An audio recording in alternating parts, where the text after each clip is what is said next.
Welcome to Business Owner Tales from the Trenches, the podcast for business owners who want to see around corners and thrive financially. Your host is Carr, CEO and business owner at CornerCap. Tune in every other week for lessons learned from the trenches of entrepreneurship, business successes, and financial independence. Here's Cannon.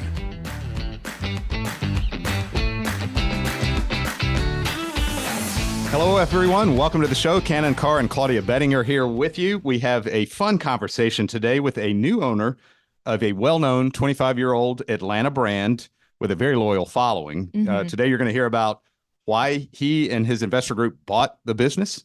You're going to hear about their plans for growth in what is a dynamic, constantly changing industry.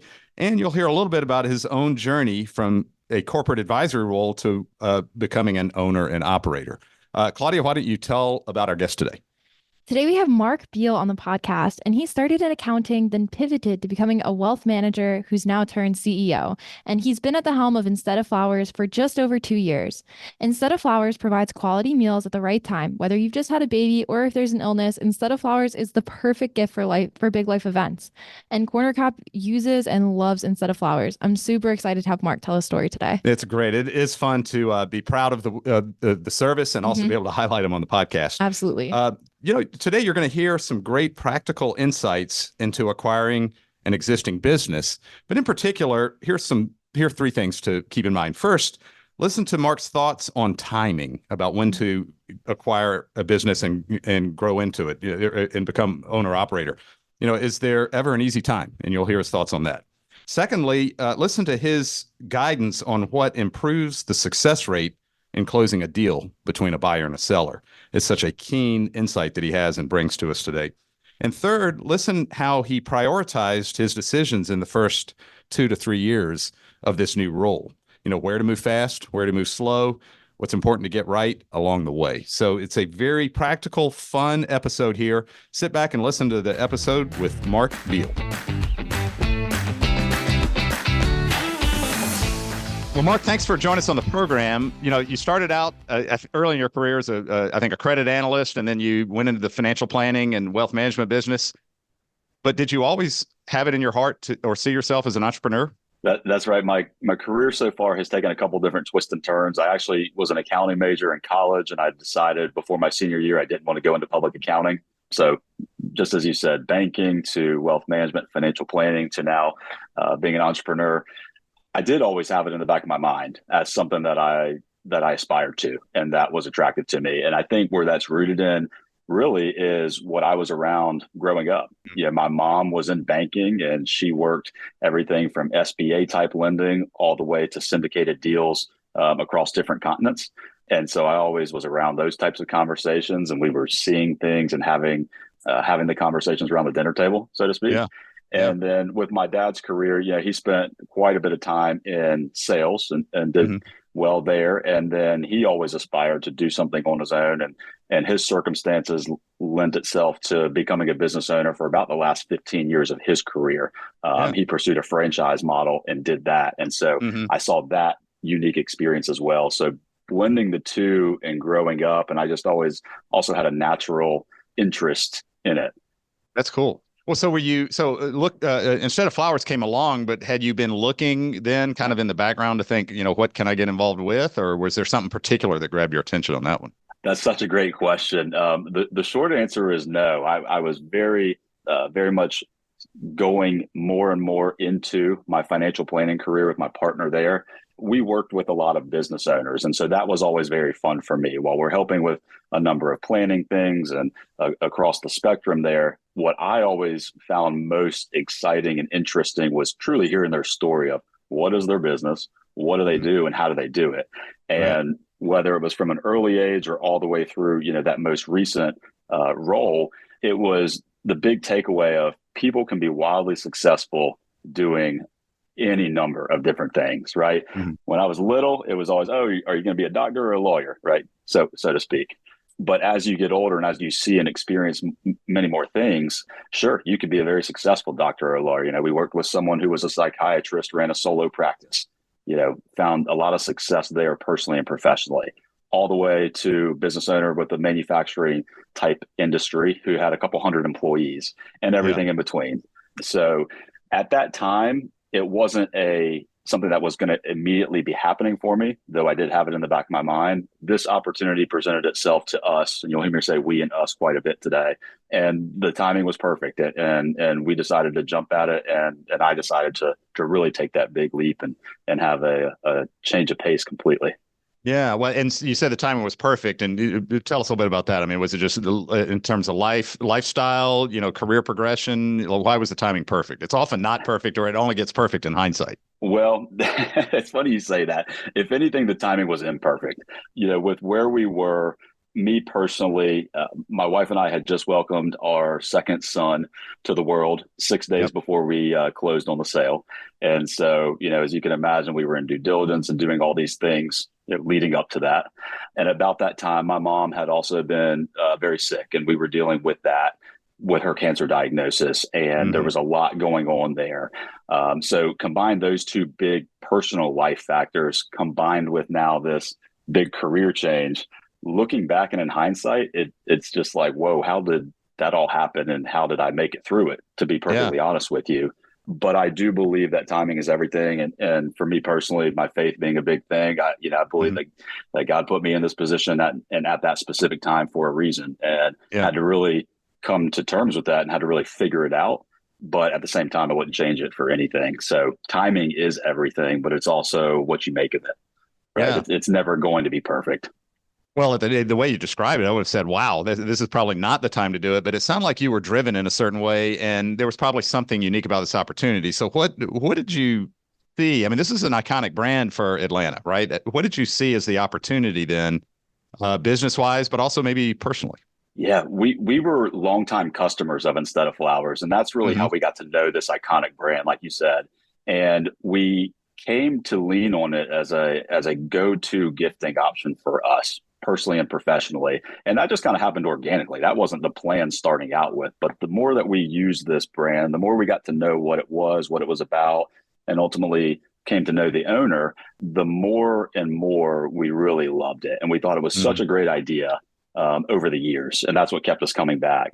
And so fast forward to when, he was looking to exit and we began having those conversations.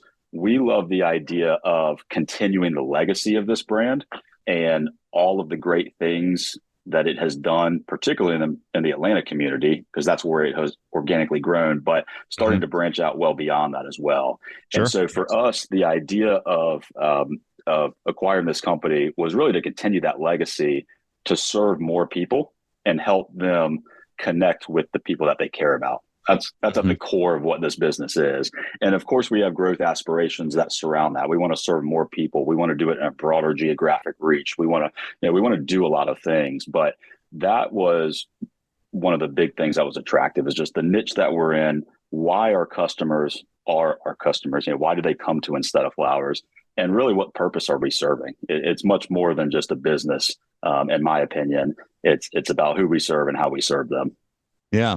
Well, and you'd mentioned the original founder was looking to exit, and don't answer this from his perspective, but from your own perspective, how did you see that exit process go, and how did you all manage that transition? That's a great question. Despite having worked with a lot of business owners and helping them through various aspects of business succession planning and exit planning and things like that, it's totally different when you're in that seat. It just I can only imagine. Yeah, exactly. Yeah. And so, with that, you really get a sense of firsthand of, instead of hearing it across the conference room table, meeting with an M&A advisor, or a meeting with counsel today, or we've got to go through contracts. I mean, you're in that seat now and having to learn on the fly. You're having to make decisions, and you're having to keep pressing forward. So myself and my two business partners, who are in the background but still involved in the business to some extent, we were able to put our heads together collectively to work on this transaction, again with the broader goal in mind of what we want to do with Instead of Flowers. So we went through the process of each party had counsel, and we had formal due diligence period, and we had to check all of the boxes on a number of different things. But going through that process just step by step, we were fortunate to have good advisors who helped us through it. to ultimately help get you to the finish line. Because what we saw was that it's so true, regardless of how much both sides want the same thing and are working to the same goal, they ultimately each obviously have their own things that they need to accomplish in this deal. And the only way that gets done is if everybody can come together to find what that mutual ground is to ultimately get to closing. Yeah. So it was a collaborative process then, you felt, with with the other side, if you want to look at it that way. Absolutely. Yeah, it really was. And I don't see how it could have gone any other way. Right. I think when you hear about some statistics of, the extremely low percentage of business sales that actually go through, it makes perfect sense. Right. I mean, it really does. There is just so much involved, certainly from a business, financial, everything related to the business perspective. But then on the flip side, just as important is the emotional side of things, right? The personal side of things from both buyer and seller. And so when you consider all of that together, it's easy to see how a lot of things don't work out, and they don't work out how people had hoped they do. But it's also encouraging to see they very much can if if you are willing to have the right mindset and shift as needed, if you put the pieces in place and work with the right advisors, and so on and so forth. And so was that the secret then? I mean, yours went well. Many of them don't go as planned, but it sounded like you all followed a process mutually on both sides. Is that the secret? In your view, what was the secret that made this one work? I think that was a big part of it, honestly. That does not mean that everything went perfectly, right? Yeah. It doesn't mean that there weren't speed bumps along the way that we had to really figure out quickly. And then you also have to make those decisions on the fly. Are we willing to do this or that? Are we comfortable with this or that? So it's not like it was just smooth sailing the whole way. But I think if you pull the lens back and just think big picture, that was really it. Both parties having a mutual respect there and a mutual understanding of, hey, we want the same thing. We each have our different goals of what we need to get out of this, but we're working towards the same ultimate goal, which is a transaction. And I think that was just a great business lesson, and one that I'm very glad that I was able to experience firsthand for the first time. Prior to that, it had only been conversations. It had only been hearing stories about that type of thing from other people. I'm very grateful for how we were able to make that work. Yeah, that's awesome. So, and how did you fund it? If you want to talk a little bit about that, moving in and buying the founder out. How did you have to invest some of your own capital? Did you do it with borrowed money? Tell us a little bit about just that structure. Sure. So, myself and my partners, we quote unquote mortgaged the farm to make it happen. Right. It was a business that we loved. It was an idea that we believed in. It was something that we were really excited about. And so we scraped up what we can from where we could to come up with our portion of the equity to enter the business. And then we got some traditional bank financing as well for the other part of the acquisition. We explored a lot of different options. We looked at, going SBA lending versus traditional finance. We explored, a lower down payment versus a higher down payment. Obviously meaning having to bring more equity up front to the table. We explored a portion of it being seller finance or even seller holdback. Does he have any interest in retaining some equity? So we looked at a lot of different ways. We tried to get creative. We tried to, again, think about options, think about the pros and cons of each, and then ultimately, what do we want as a new ownership group, and also what is amenable to actually getting this deal done? Because regardless of what idea that you have, it's all about, is it possible in order to get it done at the end of the day? So, awesome. So that's how we were able to come to the table, pulling together what we could, and then some traditional financing for the rest of it. Yeah. Well, and I don't want to overdwell on it, but is there anything you would have done differently knowing what you know now? Because it sounded like it went well overall. There's certainly some twists and turns in the story, but anything in hindsight you would have said, no, there's one key lesson that we would have redone. As far as the overall transaction or the funding side? Either the due diligence process, the funding side, or just getting the transaction done. Sure. I think one thing now, having been through it, and if I were to do it again, is really digging in during the due diligence to all of the different nuances of the business and of the numbers. And, looking at, of course, what's presented to you and being able to read the P&Ls and read the balance sheets, read the projections, whatever it may be, and make sense of it all. But I also think it's incredibly important to really start to understand just how the business operates, what makes it go. And that's not to say we didn't do that. We absolutely did. But I would emphasize that even more the next go around of not just seeing the line items, but understanding why they're there and what goes into them, I think is really important. Because then once you're in the driver's seat, once that business is there and you're running it, those are all the things that matter from day one. Right. It's yours now, right? Yeah. Correct. Perfect setup for the next question I have, which is, so, now you're 2 years into it. Has it gone like you thought it would? I think overall, a little bit of yes and no. Right. Yeah. Coming in, we're probably a bit naive, right? This was a great business that had slowly grown over the years, again, through word of mouth and through great customer service and all of that. And we said, okay, this thing will hopefully just continue on that trend. So, in some ways it has, in some ways it hasn't. We came in towards the tail end of COVID, where instead of flowers actually did extremely well. If you think of people are home, our meals being delivered to people's doorsteps served a lot of great purpose. So we've been able to maintain that, which has been great because they were the best years that the company had ever seen from a top line perspective. The COVID years? Yes. Yeah. Those last couple of years. Yeah. The business was steadily growing as it was, but then it had a nice COVID bump, right? As they said. COVID was a perfect, I wouldn't say perfect environment, but yeah, I mean, you met a real need then, for sure. Yeah. Met a real need, absolutely. So, in some respects, we've done well from being able to maintain that, but we're certainly trying to break through the ceiling as well. I would say that thinking back on it now, a couple of years in, if I were to dumb it down very simply, it would be the first year. You don't know what you don't know, right? Even though we knew this business, we were customers of it, et cetera, et cetera. You don't know what you don't know. And you're really just kind of finding your way and trying to keep things going as they were.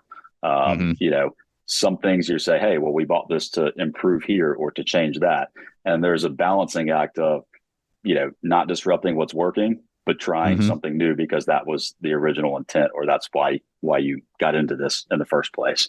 So that was year one. Year two is, hey, we learned a lot of things in year one. We've optimized a lot of things and improved significantly. And so now year three is, all right, let's break through that ceiling. Really, we've reset the foundation of a 25-year-old company. Is kind of how I see it. We reestablished that in a lot of respects. The climate, the landscape has changed drastically just in the last couple years, much less over the last 5, 10 plus years as well.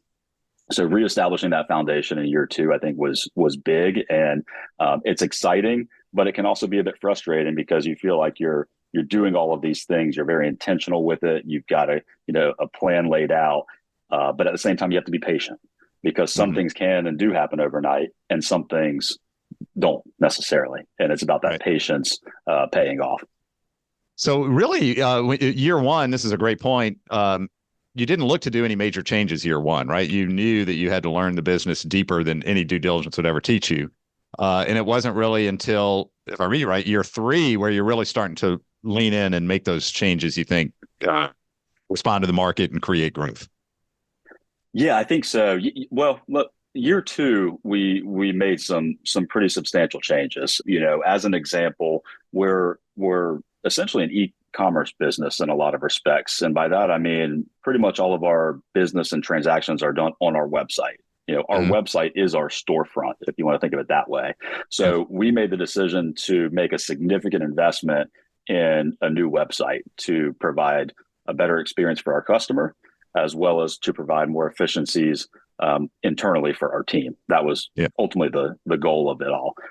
Again, a significant investment from time and finances and other resources to launch that new website, which we went live with back in April. So I'm very happy with that and proud of that.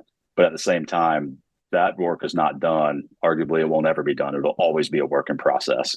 And so even though we did that, we're actually working through another iteration right now to take the next step with a certain area that we saw and said, hey, we think we can better optimize this area of the website that should boost conversions, give a better experience. Yeah. So that's an example of a big change that we did make, in year two. And like I said, we'll always be going forward. And then, of course, we've had other changes as well. Notably, I would say in our marketing ecosystem, again, the landscape has changed a lot. So taking and looking at what the previous owner had done and had done well in some respects, but also seeing how has the landscape shifted. What is important or vital to this business now going forward to attract new customers, to see growth in that arena, along with retaining our existing customers and continuing to serve them as opposed to, a one and done ordering situation. Yeah. Well, and just 30 seconds on this, but how has the landscape shifted and what is that forcing you to respond? When it comes to the marketing? Yeah. And just in the niche you're in, you said, the landscape shifted. What does that mean? Yeah, I think when I think of marketing, the landscape has shifted in that there's a lot of what we call direct response marketing. That's something that most of us are familiar with by virtue of Facebook ads or Google searches and things along those lines. There's a lot of different examples of it. Those are two prevalent ones and ones that we pursue and are important to us. But there's always something new. TikTok has taken the world by storm over the last year. And, sure there are people that, promote products and help with advertising and can do it with potentially massive results.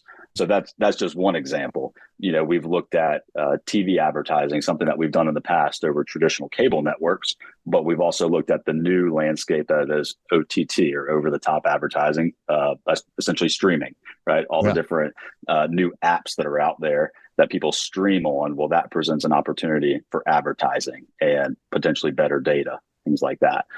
We've looked into podcast advertising in a similar light. So there's a lot of different opportunities that are out there.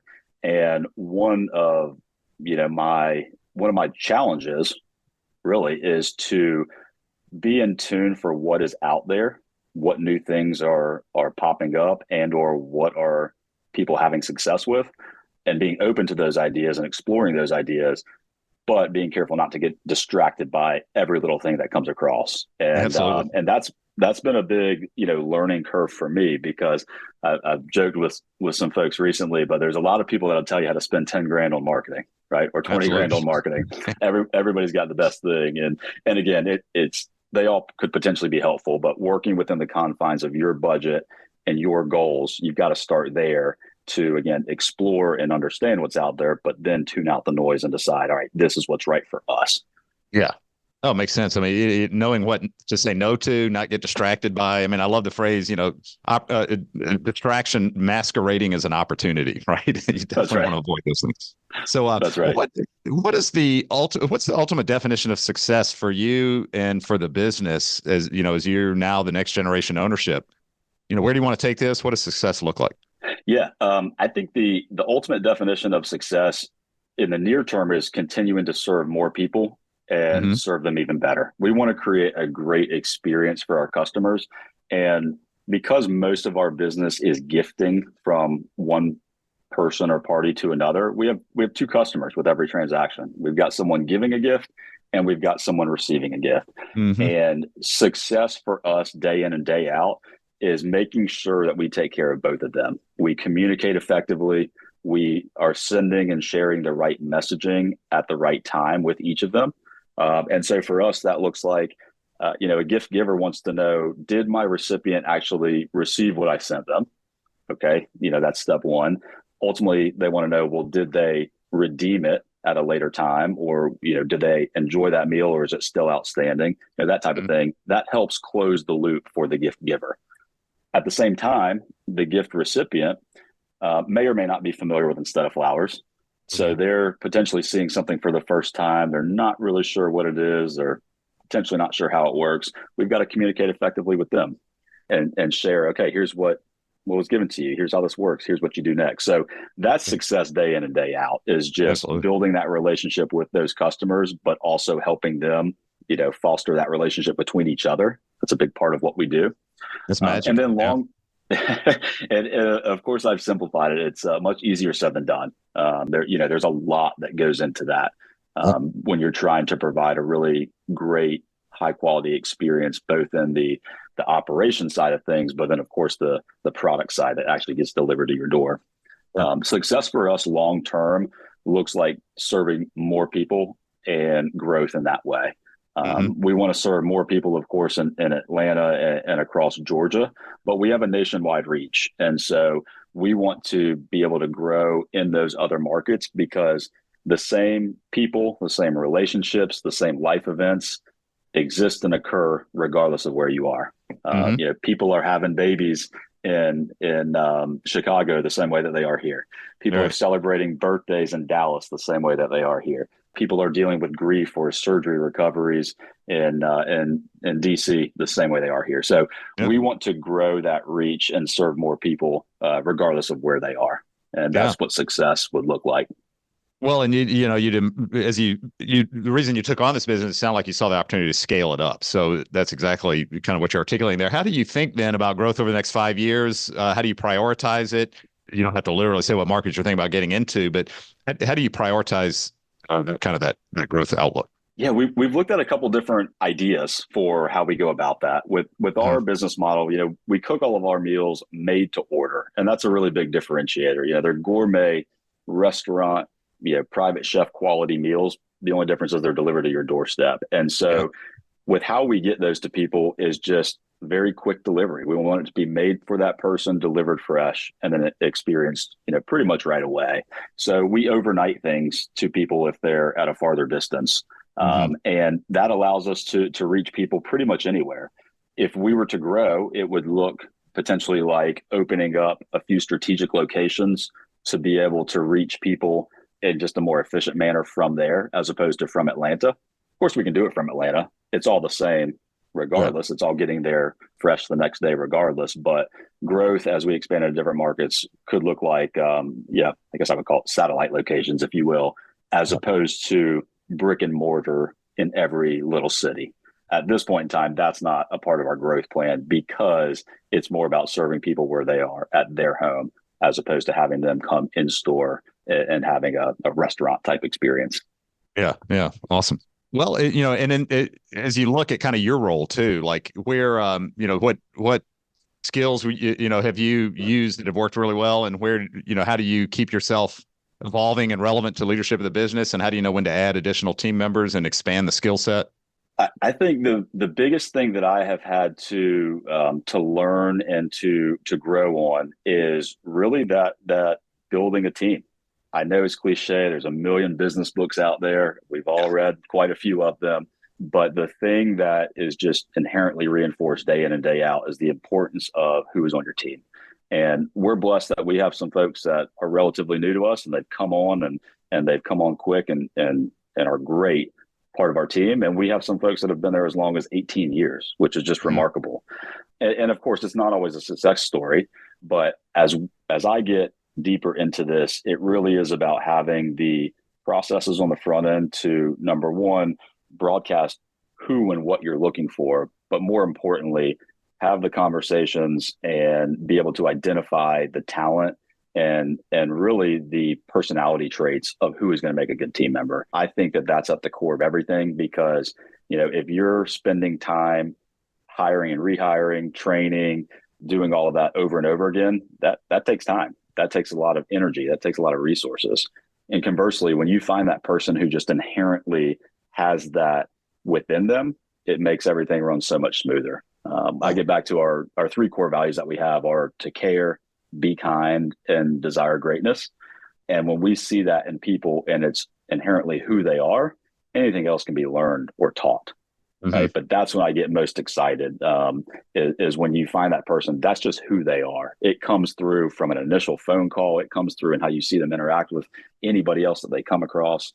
And so that's a big thing. So building out our team is vital to everything else that we do, because of the mentality, the mindset, the teamwork that goes into all of that. Yeah. Awesome. So a great way to think about building a team. And you're right, it's cliche, but yet it's the most important thing, right? Or one of the most important, along with customer experience. The last question just on this area so if you think 10 years from now, do you have like one target type of goal that you want to hit? And if not, how do you know when you've succeeded?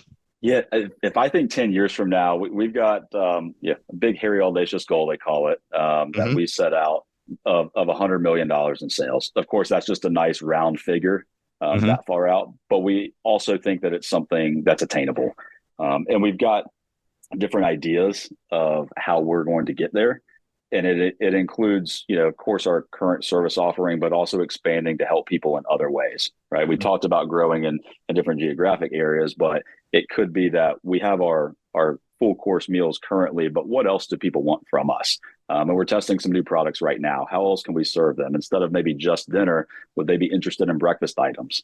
Yeah. We are exploring, some gift basket type options for people who want to send a tangible gift to be delivered right now, as opposed to a meal to be redeemed later. So we've got a big number in mind down the road, but I think what success looks like, to get there is running a profitable company. That is important. Cash flow is everything. You can't survive without it. There's only so much debt that you can or should arguably take on. There's Yeah. only so many Yeah. things you can do. You've got to have a good cash flowing business. So along the way, we want to be profitable, and we want to have the resources that free us up to try different things, to test out what may or may not be attractive to our customers, to get there. And so I've listened to a couple of your other podcast episodes. I think that there's been some incredible insight. But when I think of some of those lessons that I've learned, or those conversations that I've experienced through this, many of them resonate with me. It's about Yeah. being adaptable and saying, yes, this is who we are at our core, and this is how we've done it and what we do, but also being open to a changing landscape and different consumer preferences and what they want. It could be from changing the menu items. That's important, right? Giving things that are attractive to people to actually eat. Food is at the Yeah. core of what we do. But it could also be, hey, what else would people think of or come to us for when they hear instead of flowers? And it's often a great conversation starter for us. They say, instead of flowers, I wonder what that is. And you can see the wheels turning. So we can even gain insight just from that of what they might think of, or, hey, what might they want to come to us for when they hear instead of flowers? It's Yeah. such a great thing that could cover a lot of ground. Yeah, the brand can mean so much there too, which is awesome. What has been the biggest challenge for you personally then in this journey up until now as a leader? I think the biggest challenge for me has been realizing that in my role, it really is waking up every day and saying, I'm here to help solve problems. There's things that are going to come up. There's things that are constantly changing, some very small, some seemingly big. But my role is to support our team and say, how can I help us solve this problem? I'm a big believer in the team. I hardly ever think of anything as I, because I know that it's not me. It's not me that's doing this. It's not my Seems more idea. talented than you are in that respect, right? So rely on that talent. 100%. And Mhm. so it really is all about, okay, we know we're going to face something, might not know what it is. How can I support them to work through it? How can I also give them the autonomy to say they can take responsibility for it, make that decision, go forth with it, because we know what we're rooted in. We know what our values are. We know what the expectations are. We know how we want to serve the customer. Now go and do that. But I'm here to support you. I'm here to help you. And so that's been one of the biggest learning curves, I guess, if you will, for me, is Yeah. just embracing that role, because it's something that's relatively new to me. It's not something that was a core part of my roles and responsibilities in prior stops. It was to an Yeah. extent, but this is in a much different way. Right. Much different way. Baptism by fire and stepping right in and getting it. That's exactly right.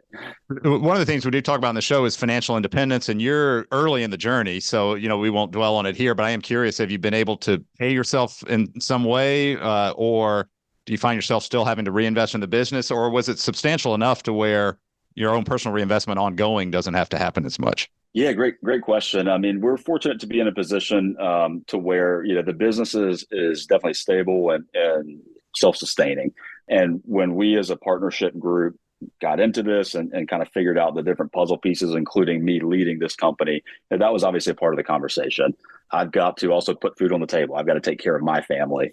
And so, like I said, we each came to the table and made an investment into this company to begin with. But also with me leading this company, it's got to be one where I can take care of my family, what I need to do as well. And so with that, that's been our mindset of let's keep reinvesting in the company. We have not had to raise additional capital or put forth any extra or anything like that. But it's just, hey, if we're making money, let's reinvest that into growth. Let's reinvest that into marketing. Let's reinvest that into our people. That's why we bought this business, was to grow it, to serve more people. So, it's not just a lifestyle business where we, just siphon it off every month or every quarter. Of course, we would love to get to a point where that's an option that we at least have on the table, or we can make that call. But right now, our goal is really to reinvest for growing this company. And I'm, fortunate that we're all on the same page with that. Yeah, no, that's great. I mean, that's why you're here, right? Or why you took on the role, to reinvest, grow it, expand it. And at the same time, having a stable business is such a nice place to be too, because you don't take it for granted, but that stability gives you options, which is, or maybe some runway, which is great. The stability is there, but at the same time, there's definitely days and weeks, we feel like we've got to scratch and claw for it, right? It's not necessarily just a given. It's very much trying to figure out the pieces of the puzzle to put together to maintain that, much less grow and break through the ceiling. And so back to your previous question, that's also a huge part of my day-to-day and my big learning curve is, figuring out these pieces of what's important, what's a distraction, what's worth pursuing, and how to help advance the company and move it forward. Yeah, that's awesome.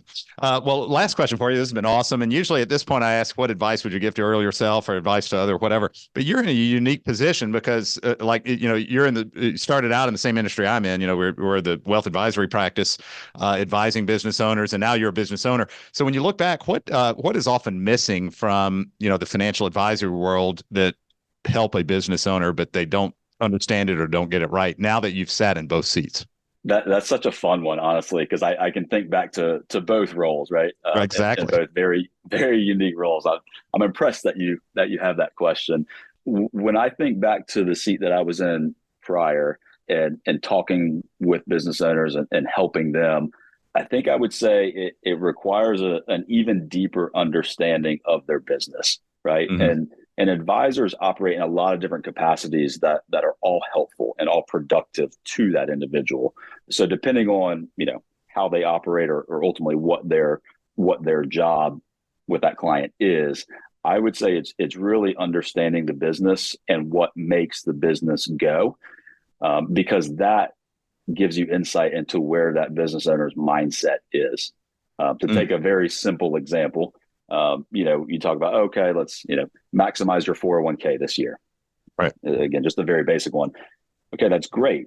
And for a lot of people, that probably is, check the box. Okay, done. Move on to the next thing. But for some, it may be, well, hey, I'm trying to make payroll next week, right? I don't want to hear you talking about maximizing my 401k right now, or what size profit sharing I'm going to be doing, because we're waiting on this big contract to come in, or my supply chain is totally out of whack, and so that has shifted things maybe by a quarter, maybe by a year from where we thought we would be. So I think that's a big one, knowing that the mindset of the business owner and what they're dealing with day to day is dealing with all aspects of the business, and some things foreseen, some things popping up unforeseen.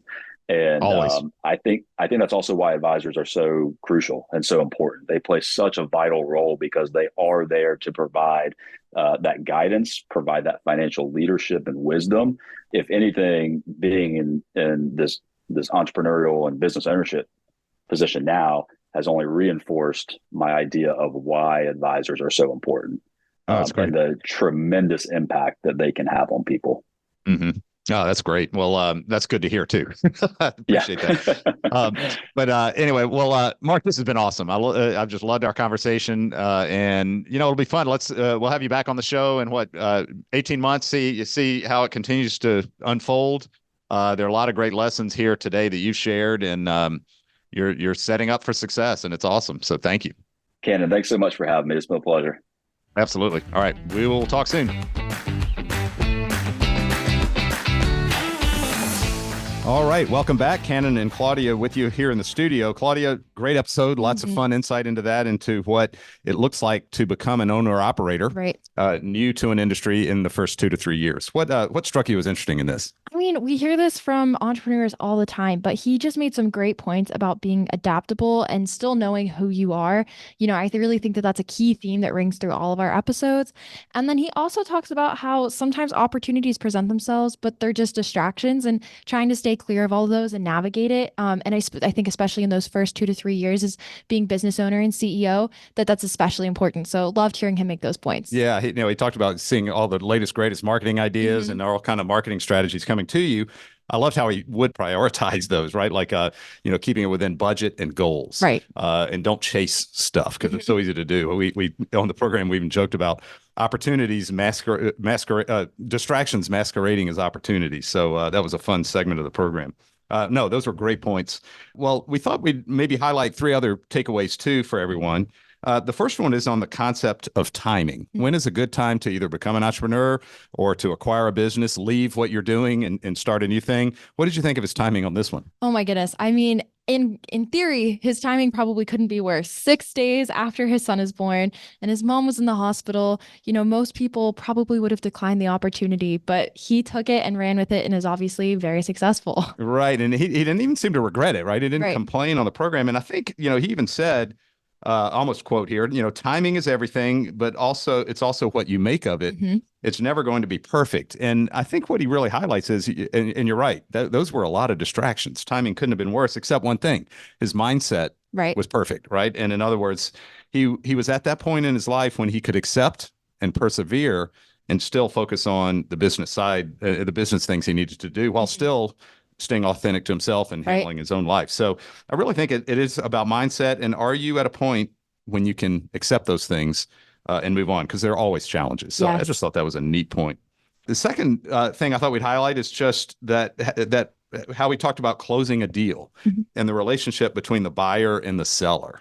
What did you learn from his mindset there? Right. Well, he talks about how collaborative they were and how they really tried to make a deal that helped the emotional and personal goal as well as the business goals, and kept that end goal in mind very clearly. And I think that that's probably why they were so successful. Yeah, it's he mentioned the low percent of business sales that go through, and there are different surveys out there. 30 to 40% roughly of deals don't go through, and it's for a variety of reasons. But I often say it's often because surprises occur along the way, Right. and no one wants to be surprised. And I often hear from business owners, hey, if I'm going into a sale, I want to kind of either hide this or spin that and spin the story here and try to explain. But it's never good to feel like you're hiding something because it does come back. And I think your point here, right, to have the mutually beneficial outcome for the business and being able to accommodate different personal goals in a very collaborative way is really the only way to have it ultimately have success. And again, that's about mindset, right? Going Right. into the deal with the right mindset. And it's also about good advisors. He mentioned that too. And good advisors are important because it does help build trust in the process. It helps keep both sides honest and trusting each other. So along with mindset, good advisors. And Right. he highlighted both those things that, in my view, minimize those surprises. So that is some great insight into closing a deal. And the third thing to talk about is just those first his first 2 to 3 years that he's had. It's just been a great playbook. We often tell entrepreneurs, and several on this podcast have made the same point. Don't look to make major changes in your first year. Exactly. There's so much to learn, unless there's a crisis, right? And if you're coming in, there's an unforeseen crisis, you got to act fast and be authoritative. But otherwise, grow into your awareness, build trust with the new team. It takes time to do that. More important than making change is to be consistent, to listen, and to learn. And he certainly did that his first year. Absolutely. Well, he talks about, one of his biggest learning curves was how to build a team around him and also focusing on how to solve their problems. Figuring out what you're looking for when hiring, how people are going to work with the team, and who's really representative of your values and building around that. And, I think that he admitted that was one of the biggest learning curves, but that he feels like he has a handle on it now. Yeah, no, building that team. And again, a lot of it's trust and learning and building awareness so that you can start to execute well. After year 2, he talked about starting to reestablish the foundation, which basically was saying we're going to double down on what we know is working. We're going to clean up what's not. And there's a role, he used the word patience, right? It takes patience, not trying to resist that urge to change and make major moves quickly. I think he talked about they kind of expanded their e-commerce presence then in year 2. And he's setting up year 3 to be that breakthrough year where they really lean in on growth, particularly as the landscape's changing, right? I mean, he talked about that. I mean, the business is stable and it's running well, but at the same time, industry's always changing. Right. So, that adaptive mindset that you highlighted helps them be open to those changes. So I thought that was a key insight. And we've had several podcasts where we've shown that. Right. What's important to get right those first 2 to 3 years. Very cool. Final point, I was just going to point out, it's just that unique conversation that he and I could have because he's a former wealth advisor and planner, become, business owner and entrepreneur. And he emphasized that how important it is from the wealth advisory standpoint to have that deep understanding of a business owner's situation and their business. And because otherwise, it's just a static plan. It's not a dynamic plan. And that is our goal, right? That's the reason we do these podcasts. That's the reason when we roll out our 3 R's framework, it's designed for those business owners to have a dynamic set of ways of making decisions and a framework that's responsive to building independent wealth and at the same time, reinvesting and growing the business. And there's always change, right? So it has to be dynamic, and you have to deeply understand the business. So that's our goal. That's why we enjoy the work we do in a unique way. But I thought it was cool how Mark and I were able to explore that space too with his experience. Well, great. Well, Claudia, thanks as always. This was fun. Thank you. Great lessons for everybody, and we'll see you on the next one. Thank you for listening to today's episode. Are you looking for more resources to help your business? Visit cornercappodcast.com for our free ebooks to help you plan for inevitable transitions in your business. Tune back in every other week for a new episode.